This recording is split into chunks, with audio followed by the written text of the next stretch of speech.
Mas Roni, Mas Adi, ngopi apa? ngobrol pintar, ngasih dapat. Mas Roni, jadi ada hal menarik yang saya ingin sampaikan ini ya.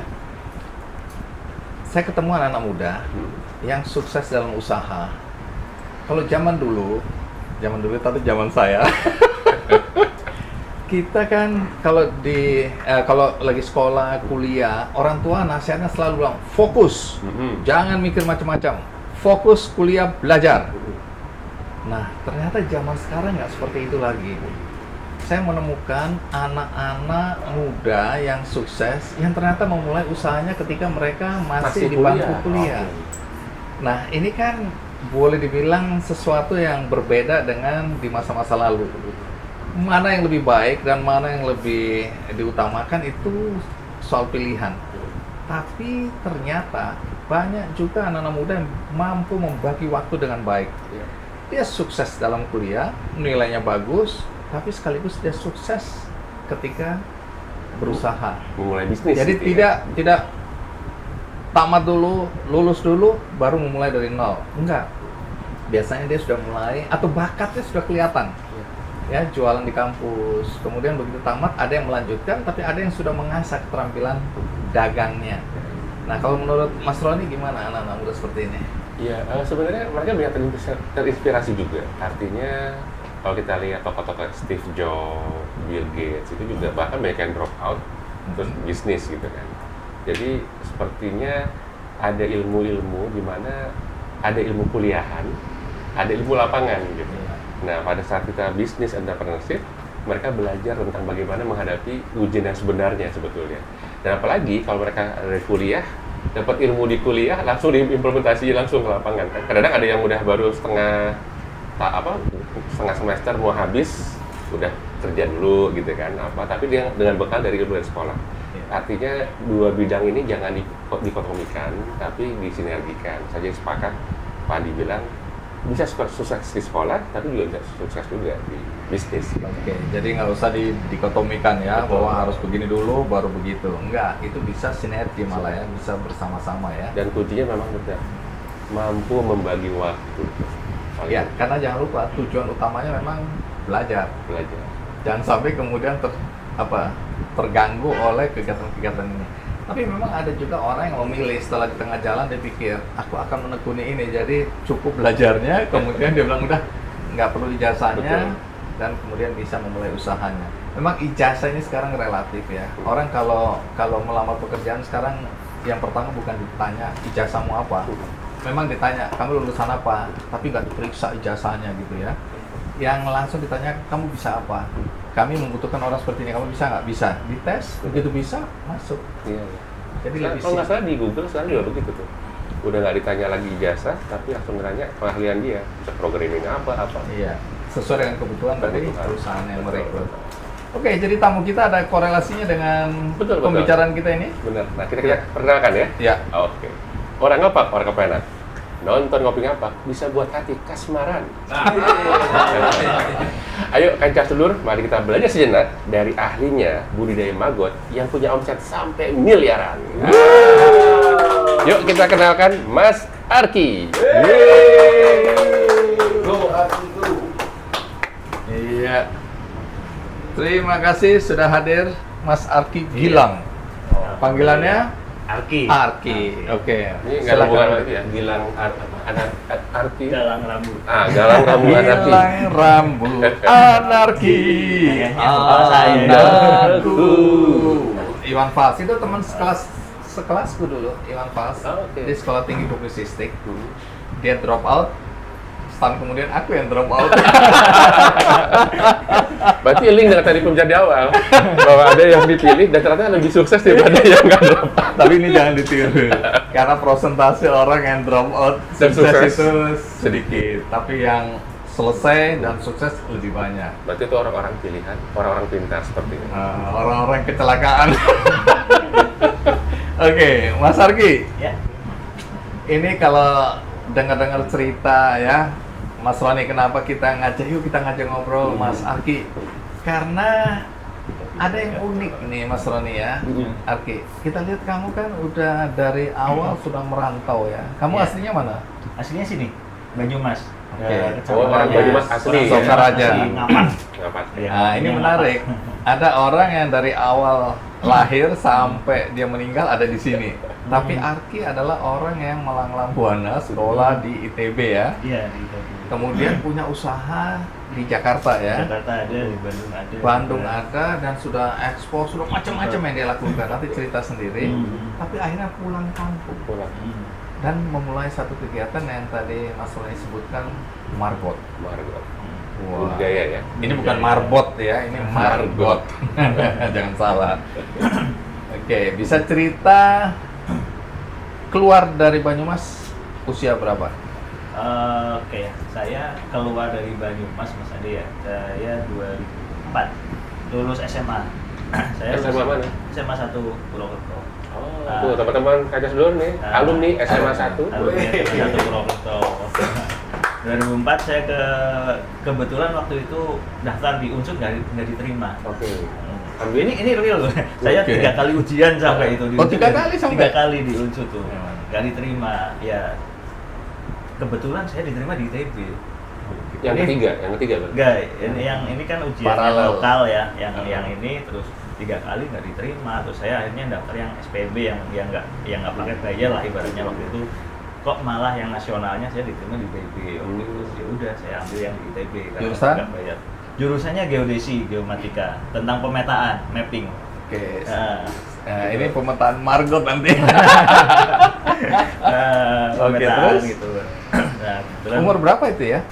ya berarti berapa ya? 19, 18. Berapa? 18 tahun. Iya, sekitar itu. Oke, terus 17 sekian ya, 18 tahun. Nah, di sana kuliah selama ya kebetulan tepat ya 4 tahun.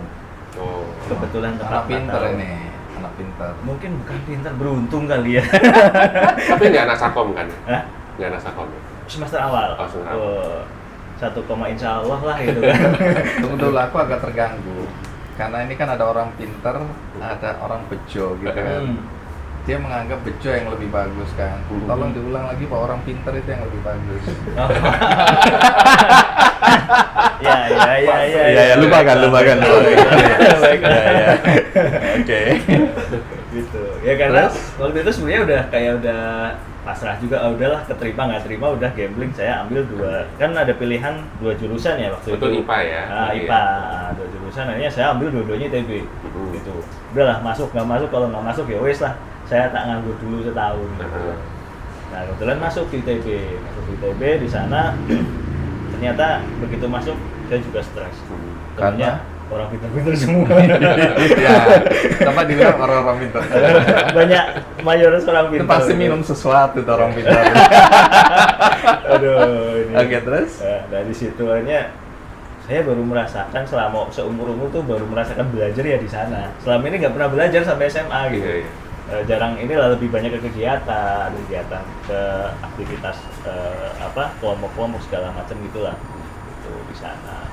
Selama itu ya 4 tahun kebetulan ya mungkin bisa jadi ketularan pintar jadinya. Oke. Ketularan pintar sama teman-teman. Karena bergaul dengan orang-orang pintar. Dengan orang pintar dan ditambah lagi bejo juga gitu. Akhirnya 4 tahun selesai. 4 tahun selesai. Sebenarnya 4 tahun lebih karena sebenarnya sudah harus wisuda, tapi kebetulan saya lagi handle project ngerjain kerjaan gitu dari Pertamina, akhirnya saya kelupaan yudisiumnya gitu. Akhirnya kelewat tahun depannya baru ujian, udah selesai sidang segala macam, harusnya tanggal sekian yudisium, saya masih ngerjain kerjaan di situ. 12, akhirnya tahun depannya Januari saya baru wisuda. Harusnya itu sekitar Juni atau September maksimal itu udah bisa ikut wisuda. 12 akhirnya. Oke. Kalimantan. Jadi waktu mahasiswa dengar-dengar jualan di kampus gitu ya? Sempat banget. Jualan apa di kampus? Jadi kalau dulu itu kan awalnya namanya awal kita mahasiswa baru di trial untuk danus ya, dan usaha gitu kan. Nah teman-teman stop saya jalan terus gitu kan. Teman-teman stop saya jalan terus. Tadinya ini tugas kuliah. Tadinya dari senior kan, saya jalan terus. Kenapa kamu jalan terus? Karena kamu melihat potensinya ada di situ. Gede. Teman-teman banyak orang kaya. Apa sih? Dagang apa ini? Atau Macam-macam. usaha apa? Jadi kalau dulu itu di sana saya tuh melihat potensinya gede. Yang awalnya memang cuma sekedar jualan teh botol, susu murni itu ya. Itu dari subuh kita ambil ke tempatnya di Pengalengan segala macam, itu ambil kita ke kantin-kantin kampus gitu kan. Malah kalau lagi event olahraga kayak misalnya Liga Kampus, saya senang banget tuh, mending saya panggul keliling. Nah, karena soalnya apa? Soalnya orang-orang yang, apalagi kalau nawarin ke temen yang lagi pacaran, 100.000 tuh nggak akan kembalian gitu kan. Wah, kasihan nih bocah gitu kan. Ngasih cepet juga nggak kembalian gitu kan. Dan menunjukkan hebatnya di depan pacarnya kan. Nah itu gaya kan. Gaya, keren, padahal gitu abis kan. itu nyesel ya. Abis itu nggak makan. itu ya jadi- trik-trik itu kita pakai. Tapi nggak malu itu ya. Dulu waktu ke Bandung saya memang sudah kepingin, saya ke orang tua sendiri gini bilang bahwa saya ke Bandung merantau, saya nggak kepingin disubsidi sama orang tua. Oh. Jadi nah nanti at the end akhirnya ketika saya lulus orang tua tetap transfer ke saya, tapi saya memang udah bersumpah nggak akan pakai duit orang tua. Terus transfer itu dipakai untuk Saya kumpulin waktu mau wisudaan, bapak kan bilang kita sewa mobil yuk untuk wisudaan kamu, nggak usah kita ke dealer yuk pak. Gaya banget kan gitu. terus Beli mobil cash, gitu, beli mobil cash. Saya inget ya tuh ditiru warnanya itu. silver. Jangan ngabisin duit orang tua. Ya Avanza Matic Silver waktu itu, Wih. inget banget gitu. Nah waktu itu langsung ke Kaget dealer. orang tua ya. Iya begitu. Ya udah saya bayar, saya ditampar sama bapak. Terus Dikira saya itu apa jualan narkoba apa kok bisa bayar segitu gitu kan. Ish. Itu padahal memang uang bapak sama ibu sendiri. Selama Bapak itu sama ibu dikumpulkan. sama ini dikumpulkan segala macam, nggak kami pakai. Terus ya alhamdulillah selama di kampus juga saya ada pendapatan. Nah mulai semester 3 pun saya dapat beasiswa segala macam, bantu dosen di kampus, ada proyek-proyek, akhirnya kekumpul dana duit itu gitu. Gitu, duitnya kekumpul semua. Alhamdulillah. Ya, alhamdulillah gitu. Setelah jualan macam-macam itu, saya ngeliat peluang lain nih Pak Roni. Di ITB itu eventnya hampir lebih dari 10.000 event. ITB saja atau sama kamu? ITB aja. ITB Nah, saja. dalam aktif satu tahun. banget itu. Ya, misalnya di jurusan saya aja udah bisa lebih dari 10 ya event-eventnya gitu. Entah itu seminar apa segala macam gitu. Nah, di sini kan peluang bisnis nih ya. peluang Apa ya? peluang apa? bisnis gitu.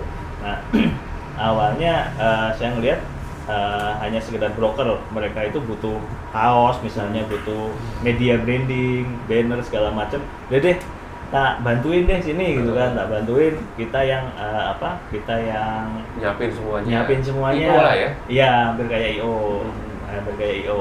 Terus akhirnya lama kelamaan banyak yang udah deh, kita konsepnya kayak gini, lu bisa gambarin deh, lu bisa desainin nggak apa segala macam. Dari mulai Ya, lebih lagi ya. ya, lebih Bukan lagi. cuma sekedar nyetakin atau Betul gitu. siapkan, tapi Nah, ikut mendesain. ikut mendesain segala macam. Akhirnya saya bareng teman-teman yang desain segala macam kan, ayo kita bantu teman-teman itu gitu kan.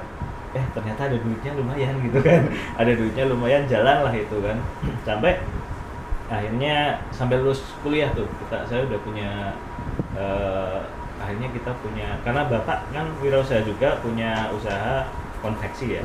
Saya juga kepingin usaha yang lebih gede dari bapak gitu. Waktu itu ada garment juga, bukan garment ya, konveksi, karyawan udah hampir 50-an lah kalau salah waktu lulus gitu. Makanya yaudah kita bikin kaos-kaos di kampus, kita yang bikin apa segala macam gitu, sampai percetakan apa segala macam mulai bikin di situ. Soalnya di Bandung akses untuk mendapatkan materialnya gampang. Gampang ya. sekali dan harganya murah gitu. Tapi tempat di mana? Tempat produksi? Sewa. Sewa. Dulu sewa gitu. Sewa. Berapa lama ini? Ini di semester berapa nih mulai aktif? Mulai aktif itu semester 4 ya? Semester 3. Ngajak teman-teman sekampus juga. Iya, teman-teman sekampus semester 3. Modal semester usahanya 4. dari mana itu? Modal usahanya kan pertama broker, Mas. Jadi kita broker Oh, kan, ini. lu punya duit gitu kan, saya kasihin ke konveksi, saya kasihin ke percetakan gitu kan. Akhirnya kan ya kita nggak butuh modalnya ya bensin motor aja gitu. Bensin motor ke sana sini, kuat panas kuat hujan aja gitu. Dan nggak malu ya terutama itu aja modalnya.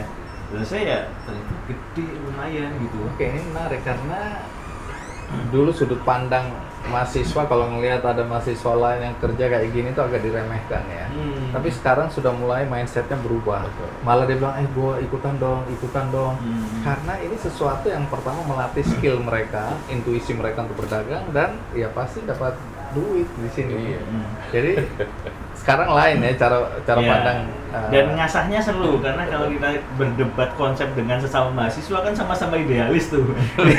Nah ininya seru gitu ya.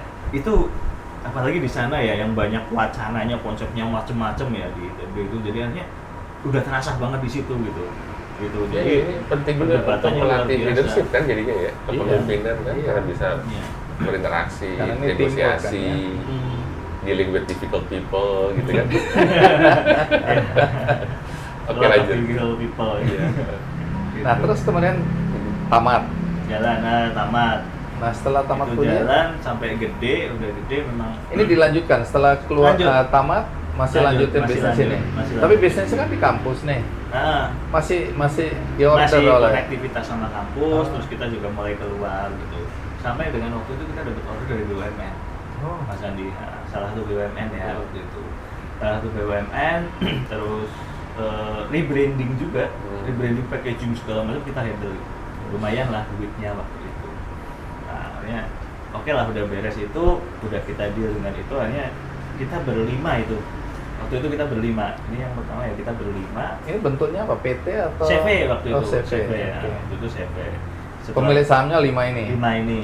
Nah, Nggak invest, nggak naruh modal ya. Itu otomatis Nah, duit itu yang masuk udah diputar. Ya? pertama kesalahan saya. Apa itu? Nah, jadi saya cuma menghargai goodwill teman-teman, tapi memang saya anggap ya kita udahlah kita sama rata sama rasa aja. Padahal modal awalnya dari usaha yang saya rintis gitu kan.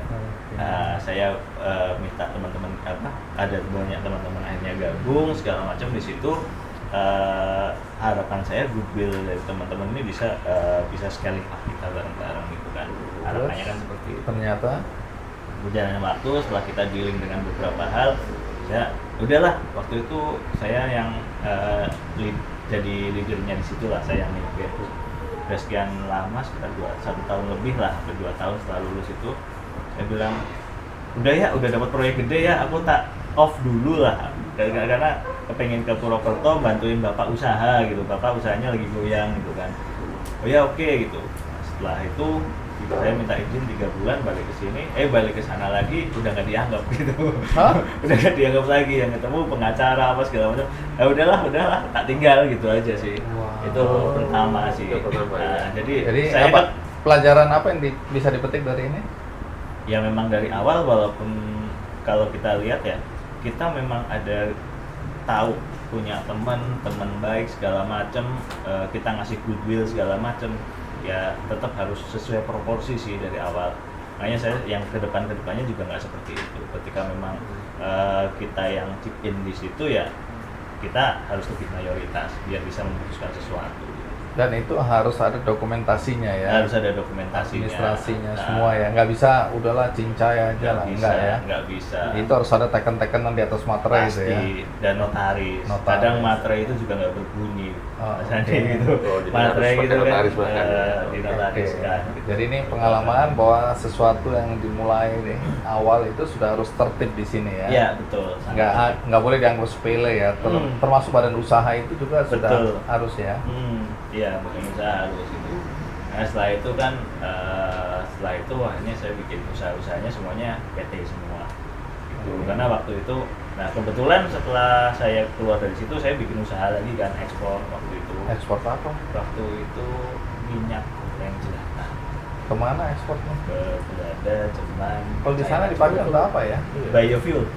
Oke. Campuran biofuel ya. Waktu itu masih agak rame, sekarang sebenarnya juga masih kan. Kita juga pegadaian segala macam, jelantah ditukar emas segala macam kan sekarang baru rame gitu. Waktu itu berarti 2000 berapa ya? 2011, 2012 lah. 2011 itu. Kita udah jalan itu, akhirnya saya jalan itu sekian tahun, gede omsetnya. Lagi-lagi bermasalah dengan mitra gitu. Gitu kan. Saya kasih perspektif sendiri. Mungkin Oke. teman-teman yang lain bilang biofoil ini untuk apa gitu ya. Ya. Kalau saya pernah angkat cerita, ini teman-teman dari Gen Oil di Makassar. Jadi dia untuk mengatasi minyak goreng jelantah itu yang masih dipakai terus oleh gorengan-gorengan pinggir jalan, itu kan nggak sehat. Jadi tujuan dia itu agar konsumen sehat. Jadi jangan pakai minyak jelantah yang sudah dipakai sampai 10 kali itu terus dipakai. Ulang-ulang.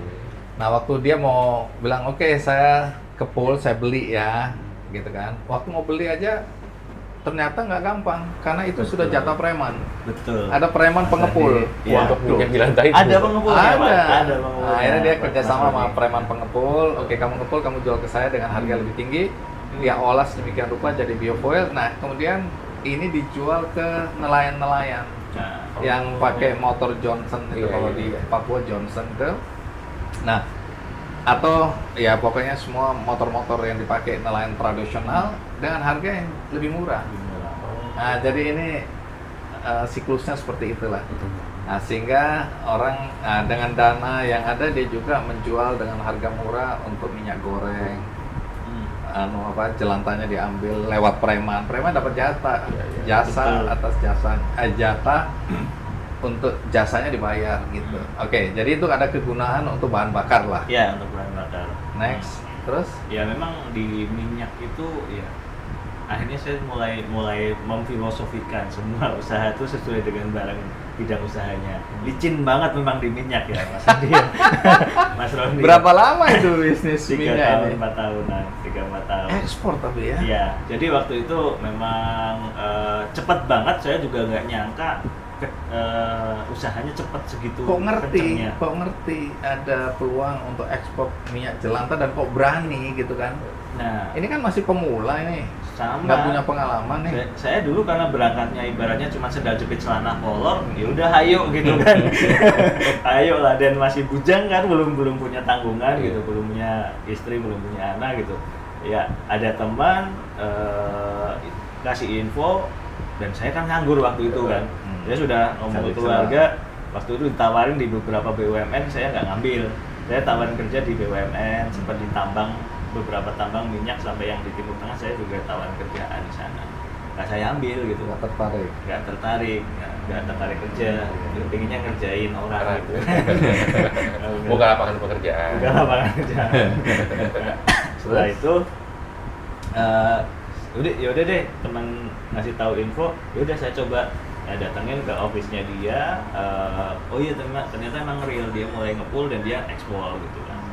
Oke. Pertama saya bantu dia, saya bantu teman saya itu bantu ngepulin dari beberapa tempat, jalan, ternyata makin besar. Kebetulan ada linkage dari ITB juga, alumni, ternyata nggak cuma minyak jelantah, jadi limbah sawit juga bisa diekspor, PAO, palm acid oil. Nah, waktu itu sampai ngurus perizinannya kan disebut B3 lah, apa segala macam, kita harus tuh. Nah, paling ribet tuh di situ tuh perizinan itu. Dulu ya, sekarang dia udah enggak ya. Sekarang sudah lebih enak, lebih cepat, lebih enak, banyak yang online gitu. Waktu itu kan, dan kita juga kan nggak tahu, Mas Roni. Ini lewatnya di mana gitu. Izin ini tuh apa sih gitu kan? Lewatnya di mana? Waktu itu baru cari-cari lah. Gitu. Kadang nggak ngerti ini kementerian apa sampai levelnya mana gitu kan. Namanya kita baru cari info ya gitu kan. Akhirnya dapat segala macam. Nah, itu yang bikin kuotanya makin cepat gitu. Karena ya kebetulan saling sesama alumni di sana sangat support ya. Udah, lu bisnis apa? Senior kan ini bisa nggak Bang gini-gini? Udah, datang ke site aja, kita bantu. Kalau udah di sawit tuh ngangkut bisa 20-30 kontainer tuh sekali makan. Oh, Gitu. jadi ekspornya berapa banyak itu? Banyak Bang. 3 tahun Omsetnya ya. puluhan miliar sih waktu Wish. itu sebulannya. Tapi akhirnya bagaimana itu? Itu berhenti atau masih lanjut? Stop. Karena Sebenarnya gini, waktu itu kondisinya ada beberapa hal administratif ya, kayak ekspor kan lewatnya LC ya, pencairan dananya ya. LC itu juga saya waktu itu belajar apa sih LC gitu, nggak ngerti itu kan, nggak ngerti bahasa perbankan apa, nggak ngerti apa-apa lah waktu itu gitu kan. Waktu itu saya awalnya sebenarnya dengan bodohnya saya ngasih rekening rupiah ke buyer gitu. Kok rekening rupiah mereka rekening dolar gitu kan, segala macam pembayaran biasanya gini-gini. Bahkan awal itu mereka mau kesini dan cash in advance, mereka bayar. Bayar waktu saya kemampuannya kecil kan. Kebetulan dapat referensi dari senior dari ITB juga, akhirnya bayarnya percaya gitu kan, cash in advance gitu. Terus dia lama-lama ngap juga gitu mungkin ya. Bisa nggak pakai LC? LC itu apa ya Pak? Saya bilang gitu kan. Nggak LC ngerti itu waktu berarti letter of kredit, gitu kan. Pakai ada satu bank waktu itu, hanya kita sepakat di SBC gitu kan, dan harus di Singapura kan waktu itu. Oke lah di Singapura, hanya saya bikin kantor juga di sana. Nggak ngerti juga di sana gimana caranya. Udah terbang aja ke sana gitu. Ternyata di sana cepet banget bikin perizinan usaha tuh Cepet. 1 hari beres gitu kan. 1 hari beres semua, office apa udah di handle semua beres. Ya udah di sana kita bikin. Nah suatu ketika si buyer ini membayarkan uangnya transfer itu ke staffnya yang di Singapura. Biasanya kan kita ke sana, terus kita ke sana mencairkan mencairkan itu semua dan masuknya ke rekening perusahaan. Nah, ada hal yang mungkin ada partner saya ke sana mencairkan dana, tapi harusnya kan nggak bisa. Gitu, harusnya kan nggak bisa tanpa ada saya gitu. Ternyata dengan staffnya buyer ini sama-sama kong kali kong. Nah itu bermasalah lah. Di situ saya dituntut juga sama buyernya, sama investor saya, tapi hanya selesai di pihak saya itu selesai di kepolisian itu karena nggak ada duit masuk rekening saya kok. Gitu, nggak ada duit masuk rekening saya. Tapi perusahaan berantakan nggak karu-karuan, jadi berhenti, nggak bisa dapat kepercayaan lagi segala macam gitu kan. Terus habis itu usaha apa lagi? Nah habis itu saya kembali ke jalan yang benar. Apakah itu? Sesuai dengan ilmunya di kemetaan Mas Andi. Oh, saya kuliah. Sesuai kuliah. Kerja apa ini? Waktu itu ya saya bikin peta perencanaan untuk tambang, minyak, perkebunan gitu kan. Dengan siapa? Usaha ini mulai sendiri atau ikut sendiri? Ini sendiri. Ini konsultan berarti ya? Konsultan di situ untuk perencanaan. Jadi kalau misalnya ada titik di mana ada minyak, sebenarnya di lapangan di mana sih gitu, kita nyariin gitu kan. Terus perencanaan tambang, kawasan IUP segala macam kita bikinkan itu, sampai akhirnya kita bikin juga untuk awal dulu rame-ramenya UAV ya, Unmanned Aerial Vehicle, foto udara yang tanpa awak. Oh iya. Nah itu kan kebetulan saya juga tugas akhirnya itu untuk fotogrametri ya. Saya kembangin di situ. Alhamdulillah di situ sempat ramai itu sampai berapa tahun gitu. Jadi berkembang bisnisnya. Berkembang. Lumayan gede waktu itu. Karyawan udah ratusan ya. 100, terakhir 130 sebelum dihantam Covid gitu kan. 130. Ini berpartner dengan siapa? Ini ada partner lagi, adik angkatan. Adik angkatan. Cuman nah ini yang agak unik yang partner terakhir. Kenapa? Kita itu berdebat akhirnya pecah. Ini karena hal yang saya bilang kan dari awal kita udah punya akad hal yang prinsipil lah. Saya udah bilang hal yang prinsipil saya nggak mau diganggu. Gitu. Apa misalnya? Misalnya kayak waktu itu yang paling lucu ada permintaan audit sodakoh. Nah sodakoh yang sudah jelas-jelas kita sepakat bareng-bareng ngasih kok minta diaudit gitu kan. Ini apa-apaan gitu. Minta pondok-pondok pesantren diaudit ini nggak make sense gitu kan. Gitu salah satunya misalnya itu, terus banyak hal ya, termasuk masalah paham agama segala macam gitu kan. Udahlah nggak ranahnya itu kan, kita bisnis gitu kan, beda-beda ranah. Akhirnya kita pecah di situ gitu. Pecah di situ terus. Nah masalah pembagian segala macam pun waktu itu dia masih ramai sih sampai sekarang. Ini pelajaran kedua ini ya, mengukuhkan pelajaran pertama tadi. Iya. Jadi sebaiknya semua itu rinci ya, betul. Detail apa yang kita sepakati itu harus detail ya. Betul. Jangan misinterpretasi. Maksudku bukan begitu, maksudku begini. Jadi kalimat-kalimat dalam perjanjian itu sebaiknya memang detail, jelas dan dipahami sama antar mitra ya. Iya betul. Oke, menarik ini. Sampai akhirnya yang terakhir saya bikin sekarang itu juga masih jalan sih, cuma nggak terlalu seperti dulu gitu kan. Sekarang yang kita ngurusin sampah sekarang itu dari awal saya udah statement ya, istilahnya kalau mau bareng aku ya ikuti aturanku kayak gini, kalau nggak mau ya nggak usah gitu. Kalau saya tak jalan sendiri aja gitu loh. Oke, ini yang bisnis terakhir di sini. Yang di sini. Belum sampai situ ya. Kita masih kepengen dengar bagaimana akhirnya pulang kampung. Oke. Ya. ya itu setelah itu semua akhirnya dari 2016 sebetulnya. Dari 2016 orang tua tuh udah ini apa? Sudah Ajak mulai gitu. bertanya-tanya dan Kapan ngasih mau challenge. lanjut? Ngasih challenge. Challenge-nya apa? Kamu tuh udah bikin macam-macam di sana sampai ke luar negeri. Kok Banyumas nggak diapa-apain? Mampu nggak lu bikin di Banyumas? Ibaratnya kayak gitulah challenge-nya. Ya orang tua saya tuh selalu dari kecil dikasih challenge. Kayak misalnya waktu kecil berangkat sekolah, saya malu misalnya atau apa awalnya waktu TK, ya udah nggak usah berangkat sekalian gitu kan. Akhirnya kita mikir, masa aku nggak berangkat sekolah? Akhirnya kita berani berangkat sendiri gitu. Ya terakhir itu di challenge 2016 2017 lah. Berkali-kali dibilang. Sebenarnya saya paham bahwa orang tua kepingin deket gitu kan, sebenarnya gitu kan, kepingin deket gitu. Cuman memang akhirnya saya mikir juga, udah deh kita coba deh apa ya dibikin di sini gitu kan. Ini Ya. belum menikah juga? Itu udah, saya 2013 menikah. Menikah Desember. dengan orang mana? Orang sini, Cilongo. Oh, jadi Cilongo. balik kampung bareng ini. Nah, balik kampung bareng ceritanya. Coba diulang Cilongo. Cilongo. Oke. Nah, Tempatnya siapa Cilongo? tempatnya siapa itu? Cilongo. Oke, terus Akhirnya 2017 ya saya coba ke sini. Tapi bingung mau ngapain gitu kan di Banyumas gitu kan. Ya awalnya akhirnya saya bawa profesi saya di sini yang mapping itu. Saya dapat kerjaan dari BPN pertanahan ini untuk yang kerjaan sertifikat massal itu loh Mas Adi. Oke, iya. Yang Programnya presiden gitu gitu kan, ya. program Pak Iya. Jokowi gitu kan. Akhirnya saya handle di Purbalingga, Banyumas sama Cilacap. Itu termasuk pemetaan mana yang lahan hijau, mana lahan yang Ya ada itunya, ada pembuatan bidang tanahnya. itu bisa diatur ya, maksudnya kayak di Celongok mana yang hijau, mana yang jangan ini agak mulai menjurus ini. Nanti banyak Nah, yang nanti saya kasih lihat data saya aman hijau. Itu bukan daerah hijau itu ya. Iya. Bukan. Atau ada yang bermaksud mau beli tanah di sebelahku gitu bisa ya. jadi, bisa jadi. Oke, terus Gitu. jadi Jalan, ada dong kegiatan sebagai konsultan.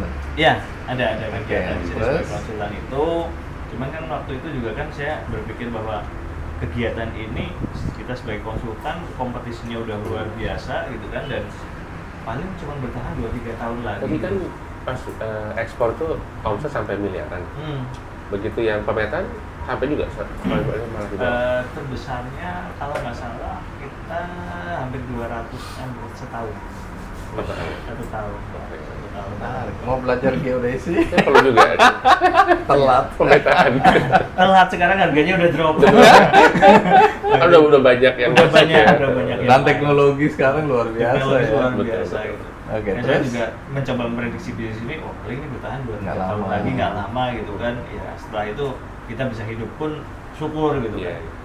Iya benar, 17, 18, 19 ya, Covid lah, kehantem itu. Nah, waktu 2017 itu saya juga lagi mikir, bikin bisnis apa nih? Cuman waktu itu saya lebih karena ngalamin yang dapat duit lumayan besar gitu kan. Tapi kok rasanya hidupnya gini-gini aja gitu kan, nggak ada yang apa ya? Bermakna. Ya isi come isi go lah Oh. waktu itu gitu kan. Kayaknya ya masih waktu itu sebelum menikah juga kayak gitu gitu. Duit hilang gitu kan. Kalau uang dapatnya gampang, hilangnya gampang Ya ya. kan gampang gitu kan. Akhirnya saya mikir ya udah pengen bikin bisnis yang ngutamain manfaat dulu deh gitu kan. Mengutamakan manfaat dan yang sustain apa gitu. Berpikir agro awalnya. Waktu itu masih punya dana, kita bikin greenhouse hidroponik. Setelah dihitung cost bisnisnya, lah kok saya lebih murah dari petani. Operasional cost dan biaya produksinya gitu, saya bisa ngancurin petani dong. Ya udah nggak jadi. Karena kita ngejarnya manfaat, kita nggak mau ada profesi yang tereliminasi. Mencoba idealis lah gitu kan, mencoba idealis. Ternyata susahnya minta ampun. Susahnya minta ampun. Waktu itu mau bikin startup digital di pertanian juga. Wah, pola startup adalah seperti ini, bermain valuasi perusahaan, bla bla bla bla. Kayaknya nggak sehat juga gitu, hanya sekedar menggembungkan, memperbaiki data Nilai segala saham, macam, nilai valuasinya Bakar naik, uang. bakar uang segala macam. Kayaknya nggak kayak gini deh. Nah kejadiannya di 2017 akhir 2018 gitu kan, teman di lingkungan setelah saya sama adik saya sama tetangga di Sokaraja gitu, itu agak ada masalah walaupun di kampung di sana ya. Kita coba mulai karena di Sokaraja itu juga kan tapi ada office juga Mas Roni ya, ada sekian puluh orang di situ. Sampahnya kok numpuk gitu kan, sampahnya numpuk segala macam, masa dibuang begitu aja gitu. Karena background dari SMA saya ikut pecinta alam dan memang seneng kegiatan kayak gitu. Numpuk terus ke kali, lah kok banyak sampah gitu kan. Udahlah kita coba kelola sampah kita sendiri gitu. Itu ngurusin sampah sendiri ternyata susah gitu kan. Susahnya gimana? Dalam prosesnya ketika kita mau ideal itu berat banget. Jadi misalnya gini, yang high value sampah yang nilainya tinggi gampang lah, itu tinggal Plastik dikelola. atau Ketika kita ketemu residu ini yang bermasalah, Residu itu apa misalkan? yang tidak bisa diolah lagi sama kita. Oh. Misalnya Resek. ya pampers kalau bayi atau pembalut untuk Pembalut. dari wanita gitu kan, multi layer plastik packaging sasetan itu ternyata di recycle juga nggak bisa gitu kan. Yang saset-saset itu, Iya, jualan itu. iya yang Bungkus multi layer. kayak kemasan-kemasan. Betul, itu kita bakar. Awal-awal saya sih Bakar santai-santai aja, bakar iya. aja gitu kan. Ternyata polusinya racun. Ternyata gitu. begitu baca-baca, wah ini dioksin, furan, CO. Iya. Ternyata lebih parah gitu kan. Lebih parah, akhirnya kita stop gitu kan. Lebih parah daripada kita Nggak ada biarin manfaatnya gitu. itu. Nggak ada Malah manfaatnya. merugikan masyarakat. Yang istilahnya kalau misalnya cuma kita pukul di tempat itu yang rugi kita doang, kalau kita bakar semuanya rugi nih gitu kan. Sejagat kita Kasih rugi. catatan lagi, kalau kita ketemu dulu kan tamu kita Pak Bupati Bakul Beso itu, Iya, iya. kan dia punya sekarang mesin pengolahan untuk bikin batako, bata, sekarang buat aspal juga ya, betul. yang residu-residu Residu ini. itu. Iya, oke, terus Nah, setelah itu hanya yaudah deh coba kita buang ke TPA awal-awal, kumpulin sama di lingkungan ya desa situ TPA. Ternyata 2018 TPA-nya tutup. halo, Gitu Iya, kan, iya, iya. 2018 TPA-nya Menarik, tutup menarik. gitu. Terus? Kan longsor ya di demo warga Iya, yang iya. Pak Bupati juga dia dendam banget sama sampah kan itu. Kejadian itu 2018. iya, iya, menarik ini. Nah, akhirnya lah terus gimana? Ya sebenarnya sih kalau mau tutup mata bisa aja ya Mas Roni ya. Maksudnya udah deh kita buang aja lah Urusan sampah ke gitu apa kan. gitu Nah, ya. Iya, diam-diam malam-malam bu. Iya buang gitu kan, atau gimana kalau pakai motor kalau kemana ada tempat sampah buang aja kan, kebanyakan kayak gitu tuh. Gitu. Tapi waktu itu kan udah kita nggak bisa ngapa-ngapain ya 2018 itu TPA tutup sampai sampah ditumpuk di gor ya waktu itu. Tumpuk di gor sampai di alun-alun segala macam lah, di alun-alun penuh sampah kan, itu banyak sampah. Terus yaudah saya bertiga ini kita bisa nggak sih beresin Sorry, ini gitu? bertiga itu dengan siapa? Sama adik saya, satu lagi sama tetangga, ada satu tetangga. Terus? Kira-kira bisa nggak sih kita beresin ini gitu dengan idealisme kita mencoba gitu kan. Udah kita coba makin kita beresin makin ketemu masalah, makin mumet, makin pusing gitu. Makin pusing. Waktu itu akhirnya ya udahlah kita coba, waktu di lingkungan kita udah hampir mulai beres nih, kita udah pilah apa segala macam. Akhirnya melebar sampai akhirnya 2018 akhir satu desa kita kelola sampahnya. Walaupun yang residu kita kumpulin dulu gitu, belum tahu nih mau ngapain gitu untuk residu. Cuman residu itu lebih sedikit daripada organik, Mas Andi. Gitu, Mas Roni. Ternyata sampah organik itu 50%, 40-50% gitu. Jadi di situ problem ya, yang saya tahu 2019 itu sampah organik ya biasanya dari kompos gitu ya. Kita belajar kompos tuh dari tukang pemetaan, belajar kompos gitu. Belajar kompos, nyoba. Akhirnya saya tanya ke teman-teman mikrobiologi, Mas Andi. Ini bakteri pemurah apa aja sih baiknya? Saya tanya bakteri pemurah ini macam-macam. Wah pusing gitu kan, sampai tanya teman yang di UI punya dia punya bank bakteri, punya bank spora, bank apa gitu. Saya dikasih beberapa hal. Tetap aja itu kita butuh waktu hampir sebulan ya Untuk menguraikan itu, untuk mengkomposkan itu. Jadi nggak efisien. Waktu itu satu hari kita udah nangani satu desa itu sekitar roda tiga kali berarti kan setidaknya 1,5 hampir 2 kubik ya, 2 kubik sampah kita kelola yang organiknya. Yang selain yang anorganik kan kita udah selesai, tinggal residu lah sekitar 10%. Nah itu numpuk terus karena sebulan loh, kita butuh 2 kubik kalikan 1 bulan nih, itu nggak make sense, ini lahannya nggak ada tempat gitu kan. Cari cara yang lain, nah, korban YouTube. Saya yang lihat YouTube, oh ini bisa keren, bla bla bla bla bla bla. Oke, saya cobain gitu kan, saya cobain pakai maggot belatung ya, sebenarnya belatung. Saya cuma mikir belatung ya pada dasarnya dia orang kalau bangkai aja dia urai cepet ya. Sampah organik make sense sih ini untuk bisa dikembangkan gitu kan. Kita coba cari beberapa jenis, oh ternyata ada khusus gitu. Oke, kita coba itu. Ternyata juga banyak jebakan Batman di situ gitu kan. Ternyata nggak semudah itu, kita harus ada rasio tertentu untuk bisa mengurai sampah sekian gitu. Jadi kalau di sana gampang, usaha ini dapat ratusan juta, miliaran, bla bla bla bla bla. Nah, jalan lah itu akhirnya jalan. 2019 akhir kita akhirnya udah mulai nge-hire karyawan dari pribadi ya. 2020 udah bapak kulung juga, tapi kita karena kita mau stop kayak nggak bisa gitu. Pertama, sampah itu nggak bisa diberhentikan. Yang kedua, kalau saya mau stop posisinya ini salah satu peluang bisa jadi usaha yang manfaat gitu. Jadi udah kayak nyandu gitu kan. Nah, yang terakhir juga kan ini nggak ada yang tereliminasi, nggak ada yang tersakiti kalau kita ngelola organik. Kalau kita ngelola high value botol plastik atau segala macam, kita ada pemulung yang dirugikan. Ada yang dirugikan gitu kan. Itu wah 2020 Covid, usaha yang satu stop gitu kan.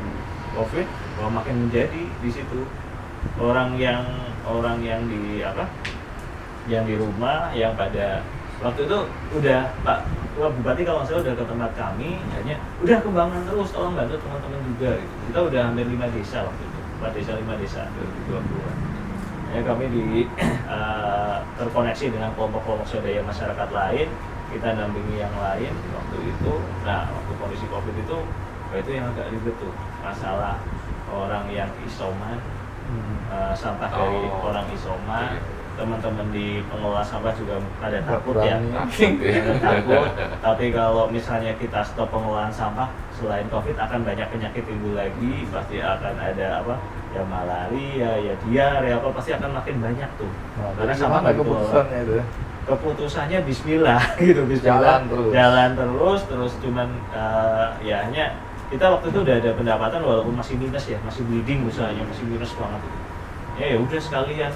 Saya sendiri masih mantap kan, makan tabungan waktu itu. Makan tabungan terus kan itu, karena kita belum hasilnya masih minus ya, masih minus untuk operasional aja masih minus itu. Tambah Covid, akhirnya kita ke teman-teman yang karyawan, teman-teman pengelola sampah, kita belikan, akhirnya kita cari multivitamin gitu segala macam, termasuk saya juga minta bantuan ke teman-teman alumni ITB. Teman-teman yang punya duit, aku tolong bantuin gitu kan. Bantuin apa? Aku nggak minta duit, supply vitamin. Wah, ternyata di Jakarta susahnya minta ampun juga vitamin itu kan. Ya udahlah, sebisanya aja deh. Terus kontak teman-teman yang jadi dokter apa segala macam, hanya disuplai suplemen. Gitu. Ya mencoba menarasikan.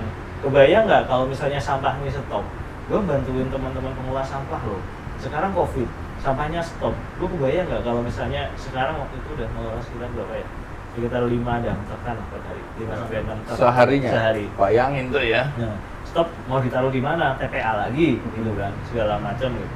Saya jelasin bahwa TPA itu kalau organic waste nggak dikelola, satu TPA itu lebih berbahaya daripada satu PLTU.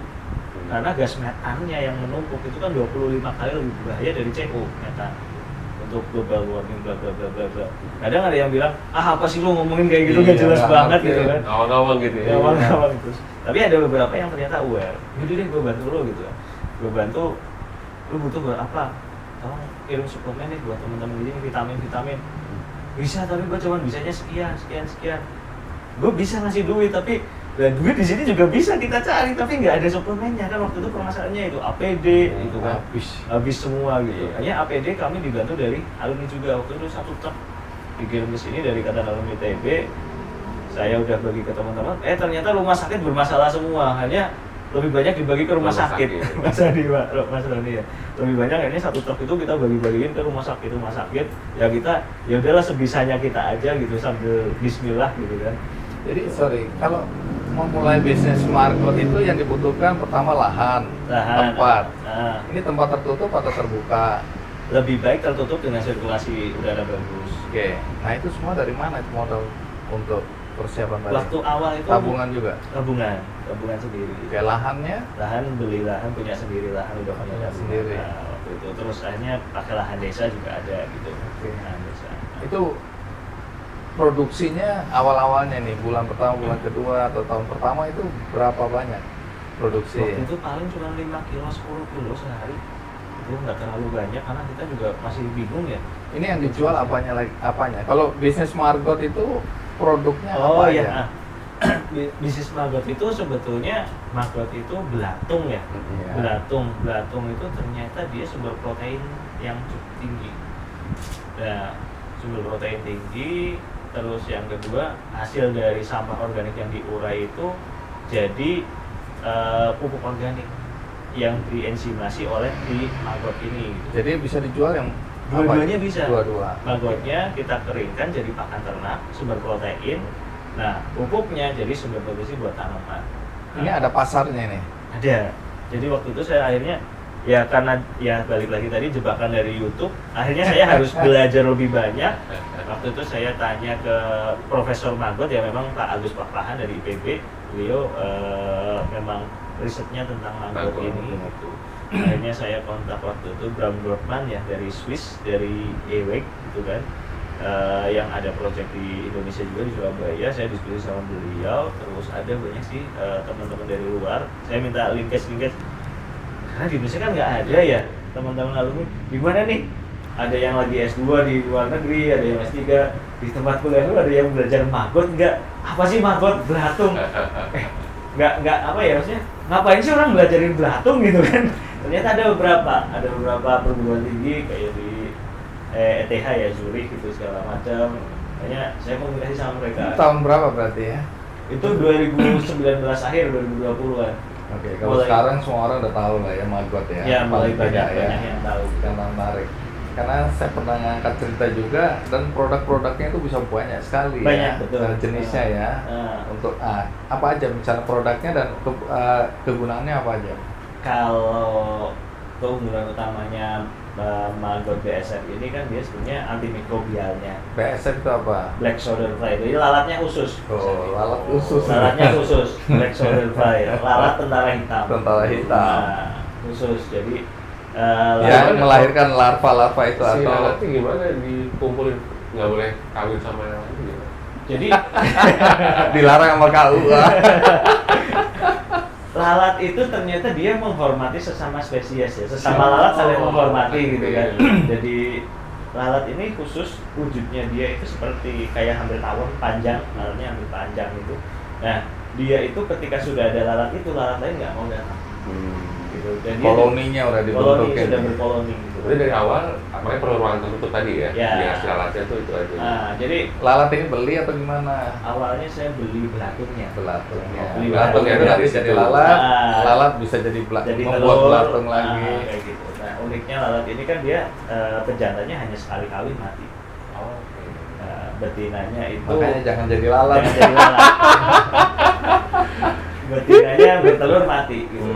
Makanya kita harus jaga siklusnya terus gitu. Jaga siklusnya terus gitu. Nah, singkat kata, karena antimikrobialnya dan lalat ini lalat steril, nggak bawa penyakit karena dia nggak makan selama jadi lalat. Kalau jadi lalat dia nggak makan, makanya dia nggak bawa penyakit gitu kan, nggak mengsok sana sini. Nah, setelah antimikrobial itu bagus, jadi untuk kami sekarang produk turunannya udah untuk pakan udang, untuk suplemen udang. Oke. Suplemen udang, terus yang kedua untuk suplemen unggas. Oke. Nah, terus yang ketiga itu untuk pet juga. Jadi suplemen itu artinya campur makanan dari Betul. ternak-ternak ini ya. Iya, karena awal selain itu juga kita jual ke Ini industri vitaminnya lah ini. vitaminnya industri untuk yang produk yang besarnya. Tapi kan untuk jumlah besar ini kita jual ke industri, misalnya 10 ton itu hampir sama dengan 2-3 ton kita untuk suplemen. Nah, cuman kan suplemen ini panjang ceritanya untuk bisa kita berjualan gitu kan, untuk berjualan, untuk menarasikan ini, mengedukasi gitu. Nah itu sudah berjalan saat ini seperti itu kondisinya. Jadi jadi tepung protein, yang kedua jadi minyak yang di dalamnya itu ada banyak asam lemak esensial, asam amino. Kegunaannya lebih ke arah daya tahan. Ini untuk manusia atau untuk hewan? Untuk hewan. Oke. Kalau Ini bisa untuk manusia nggak ya? Di luar sana banyak dipakai manusia. Di luar negeri. Di luar negeri. Di Jadi Indonesia enggak. teman-teman, lain waktu kita akan makan margot bersama. Pak Bupati sudah makan itu. Pak Bupati saya sering bawa juga ke pendopo. Kalau di Papua itu memang ada ulat sagu. Jadi dia jadi ulat. Nah, orang-orang makannya gini mentah-mentah itu, vitamin itu. Apa kandungannya apa tadi? Asam amino esensial itu. Macam-macam. Jadi Omega 3, Omega 6, Omega 9-nya semua ada itu di situ. sehat. Oke, terus Udah berkahnya di Cuman, muda. kan biasanya kita sudah kita keringkan. Iya. Gitu. Nah, jadi situ bisa turunannya banyak sekali sih. Kalau di ini yang mau ke sini juga dari Korea apa ya, untuk kosmetik. Karena cangkangnya itu kan cangkangnya kandungan kitinnya lebih bagus dari udang. Jadi citosan mungkin ya, yang sering dengar itu citosan itu untuk apa? Untuk kosmetik. Jadi dari margot itu sendiri banyak turunannya ya. Banyak sekali. Ternyata puluhan turunan dan sampai ada yang jadi polimer segala macam gitu ternyata. Nah, kalau kami baru mampu memproduksi tepung, minyak sama margot keringnya dan pelet. Ini diambil oleh siapa? Pasarnya siapa? Pasarnya kalau yang besarnya kami ke feed mill pabrik pakan ternak. Oke. Yang kedua kalau yang produk-produk suplemen juga kami kerjasama sama pabrik-pabrik yang membuat suplemen. Kita supply ke mereka. Kita supply ke mereka dan saya nggak bisa bilang berkah, tapi kondisinya saat ini ketika Indonesia itu disuplai tepung proteinnya, sumber protein itu disuplainya dari tepung ikan. Tepung ikan itu kan sumbernya dari Amerika Utara. Amerika Utara sekarang di sana sedang ada banyak hal ya yang gejolak di sana. Mereka mengurangi ekspor mereka. Tepung ikan dikurangi karena untuk kebutuhan dalam negeri, kebutuhan pangan dalam negeri di sana. Ketika mereka ekspor akhirnya kan sekarang aja inflasinya udah menggila kan di sana, itu diekspor lagi, sana kekurangan pangan lagi gitu kan.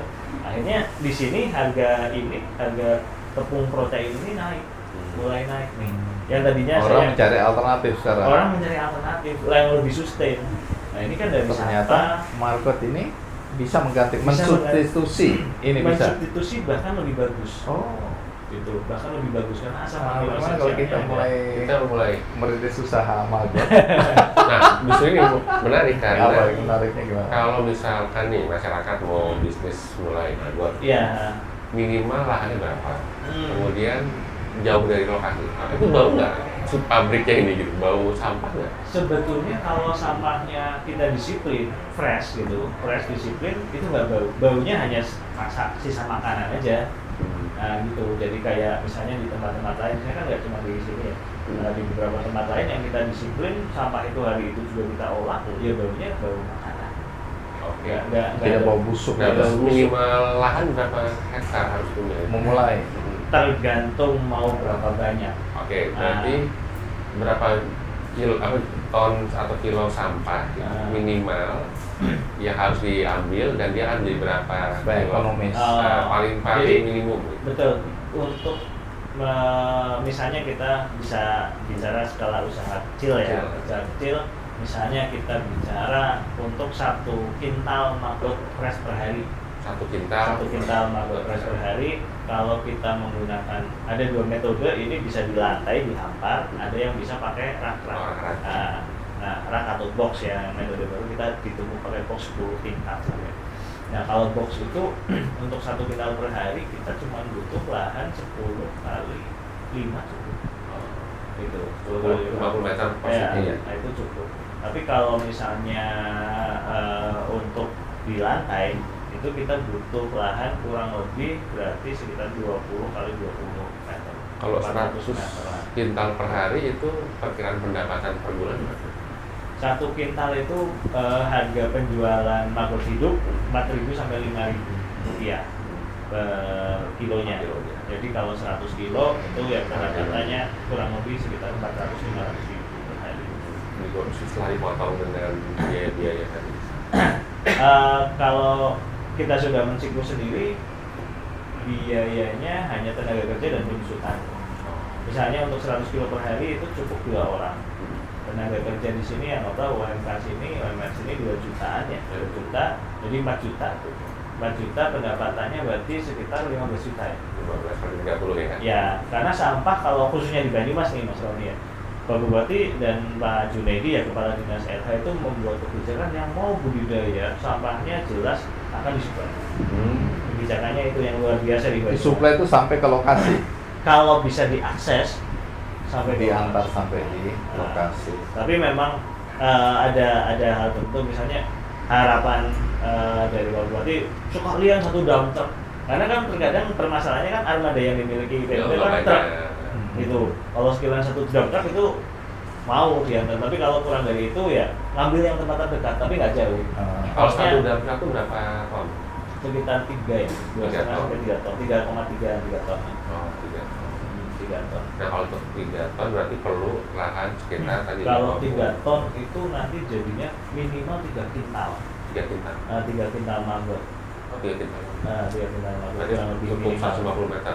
Ya, kurang Iya. lebih kalau misalnya kita segala macam. Berarti kan Sejuta setengah per hari. iya, jadi kalau Kancah Sedulur mau bisnis maggot, itu bisa juga mengkontak Mas Aki ya. Ya, silakan. Sehingga nanti bisa nggak kecil-kecil dulu, Ya, nanti bisa di store kan ke sini, Ya. seperti itu ya. bisa. Ada program kemitraan nggak? Misalnya saya nggak bisa sebesar itu volumenya, saya di belakang sampah-sampah itu saya kumpulin dari tetangga, ngolah misalnya, terus Ada. di kepul diambil gitu atau diantar bisa? Bisa. Ada juga kan ibu-ibu juga banyak. Mitra Ada kita- pemberdayaan Ada. ekonomi ibu-ibu. Iya, kalau mitra kita di Banyumas itu udah hampir lebih dari 80-an. 80-an kelompok. Menarik. Mereka itu bikin di mana? Di rumah Di masing-masing. rumah masing-masing, ada yang di belakang rumah. Terus ada diapain sama Arki dan teman-temannya? Ya nanti mereka kontraktual kita ke mereka, kita ada kontraktual sama mereka. Apa yang mereka lakukan di rumah ini sampai jadi markot gitu? Budidaya. Budidaya markot. Ada yang mereka nggak mau ribet ya, nggak mau Iya. bikin lalatnya apa segala macam gitu kan. Ya udah kalau misalnya nggak mau ribet, yang penting kita sama-sama beresin sampah. Bibitnya ngambil tempat saya, baby larvanya gitu kan. Ambil tempat saya, dia ngasih makan sampai besar, ya udah dijual ke tempat saya, tinggal dipotong. Nilai babynya berapa gitu. Ada yang seperti itu. Itu di sini dan ada di beberapa kabupaten kota Jadi, lain sih.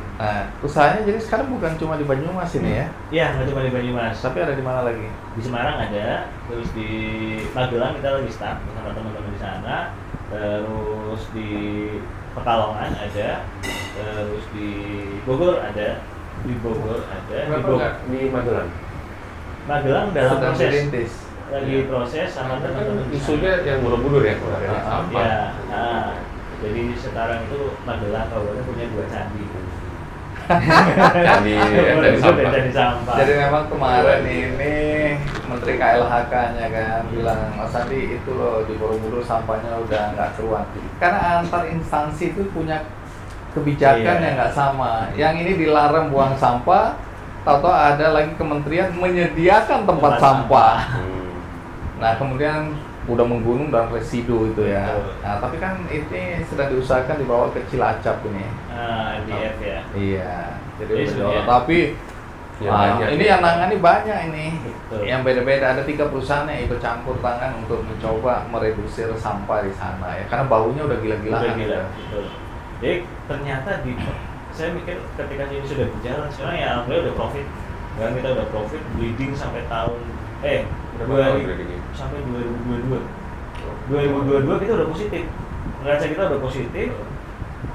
Hujan badai gede ambruk rumah kita. Ininya atau apa? Iya, Ininya. apa atapnya ke Atapnya, bawah, oh. ke bawah angin semua. Wah ini Coba, mati nggak 2 bulan susah. gitu kan. Baru 2 bulan neraca kita positif, Mas Tony. Aduh, itu lagi Wah, ya. langsung langsung jebret. Nah kalau sekarang ini seluruh total ya, seluruh wilayah itu berapa ton produksi? Magotnya. Produksi magotnya. Perharinya. Iya. Perharinya kita sama mitra ya minimal 15 ton, 10 sampai 15 ton. Iya. Jadi sampah yang kita habiskan 75 sampai hampir mendekati 100 ton per hari. Di luar itu kan masih ada apa ini untuk pupuk ya? Pupuknya. Iya. Pupuk ini juga menjanjikan atau bonus saja? Saya sebenarnya kalau ini akhirnya nanti mengkritisi seseorang ya. Oke. Karena gini, pertama di protein ini saya mau bikin pakan jadi pun dari mulai ngurus kaki merek paten itu Iya. sekian bulan lama. Nah setelah itu saya harus ngurus bikin tempat yang proper untuk bikin pakan sekian miliar kan paling ya, untuk harus ISO, SICP segala macam, ditambah perizinannya, izin edarnya. Sama di pupuk juga sampai sekarang kami udah mengajukan, belum keluar juga izin edar. Nah ini menarik ini, pemerintah daerah harusnya mendorong dan mengakomodasi, bukan mempersulit. Jadi nggak apa-apa ngomong begini gitu lah. Kalau ini di level kementerian sih. Oh kementerian. Nah, di level Oke. kementerian. Ya pemerintah kan harus mendorong, bantu juga, Harusnya membuka begitu. akses gitu lah. Itu yang- Nah kementeriannya sebut aja kementerian apa? Pertanian. Ya pupuk pasti di pertanian. Tuh, terus Terus? termasuk yang izin kalau misalnya kita bikin pakan ternak juga kan di Kementan juga. Semuanya di Kementan. Hanya kemarin hanya udah tahun 2022 pertengahan kita udah give up lah, udah biarin aja lah. Itu kita Sayang ya, nggak padahal- urus lagi. Nah, pupuk ini kita sekarang jalankan dengan kelompok tani, Mas Andi, Mas Roni. Kelompok-kelompok tani ini ya artinya yaudah aku punya residu nih. Bukan residu ya, setelah diolah maggot dan mereka sudah membuktikan itu bagus banget. Gitu. Udah bagus banget. Nah, udah kita udah sama-sama kelompok tani, bahan baku ini kita distribusikan kelompok tani. Silakanlah nanti teman-teman petani ini mengganti biaya untuk package pengemas segala Logistiknya, macam ya. logistiknya gitu. Ya ketika memang ada sedikit laba masih wajar lah gitu. Iya. Jadi bukan Mencari untung dari situ, utama untung dari tapi situ. lebih membantu petani-petani yang sudah Betul. organik, karena tuntutan organik ini kan makin lama makin membesar ya, Betul. makin meningkat. Dan memang lucu ya, jadi kalau yang pertama mau pakai itu adalah petani-petani yang udah sepuh, yang udah tua. Oh, bukan anak-anak mudanya, Justru generasi malah- barunya Justru malah enggak, yang di sini lucu. yang mau pakai untuk organik ini. Iya. Justru yang Yang udah tua, senior. senior, yang Kok- udah 60-an. Kok bisa 50, mereka? 60-an. Apa yang terjadi nih? Bukannya yang muda-muda sekarang, Nah. yang tua-tua masih tetap merasa kimia lebih. Karena pupuk organik kan macam-macam banget di pasaran.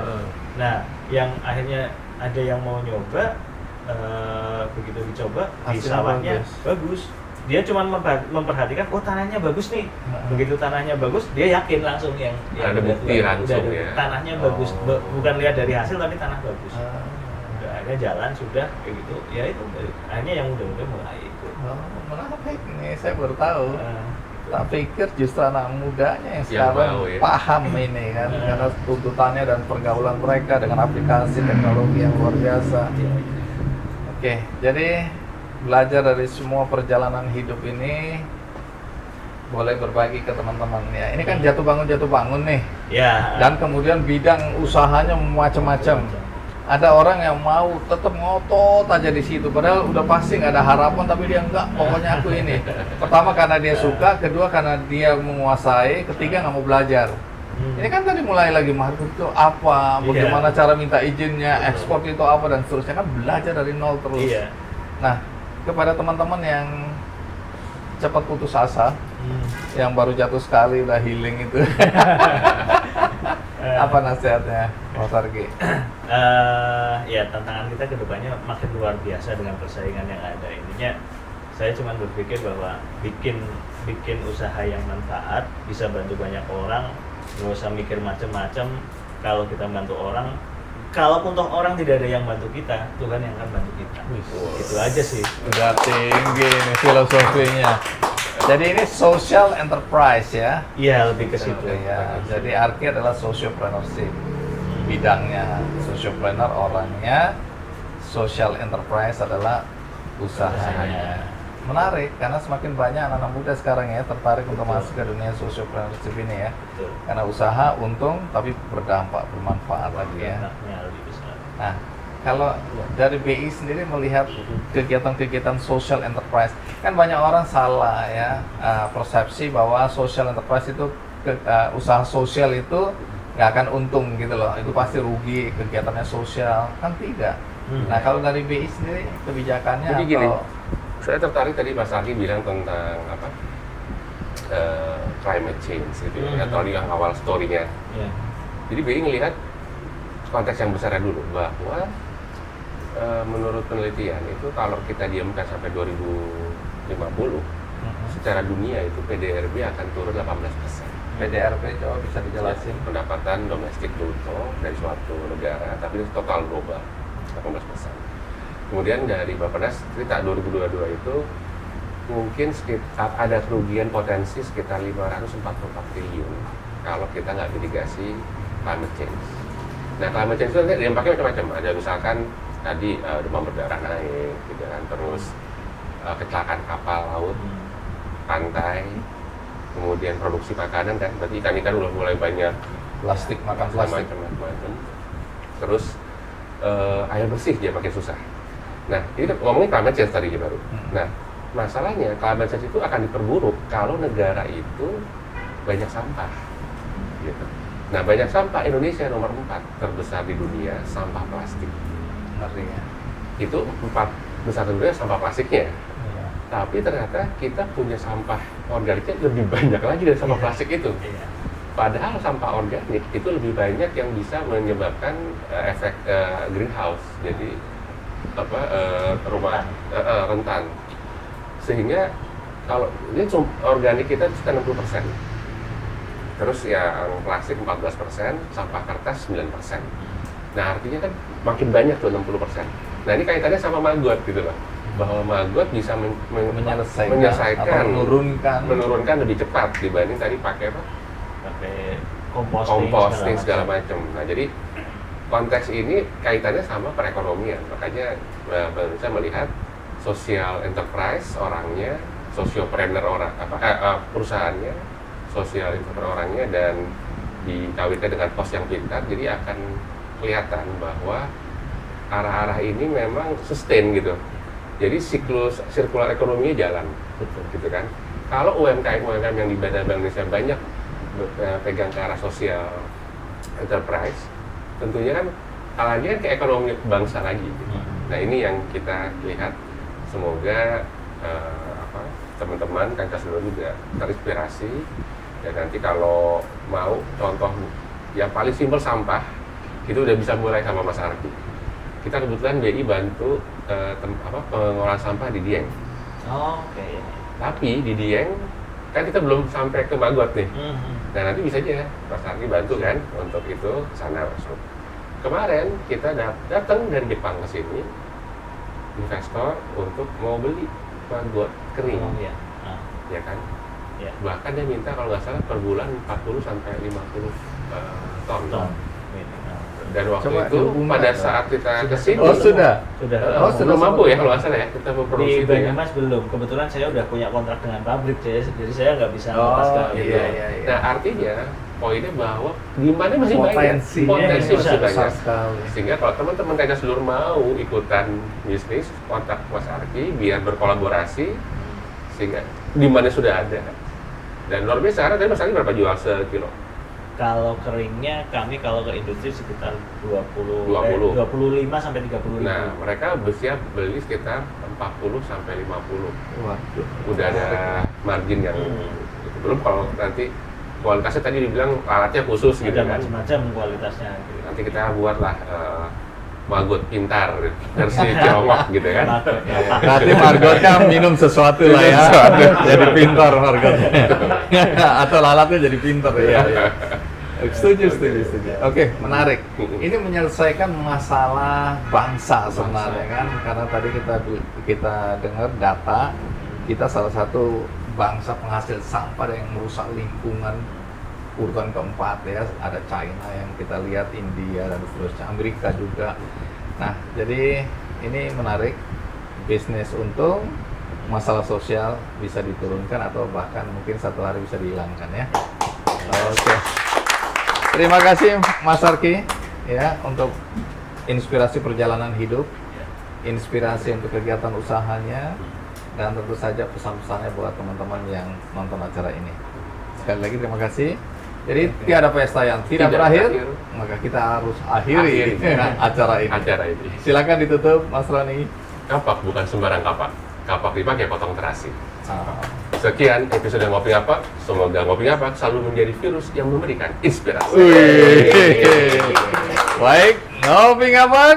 Ngobrol pintar, ngasih dapat. Senang bisa berbagi. Yeah.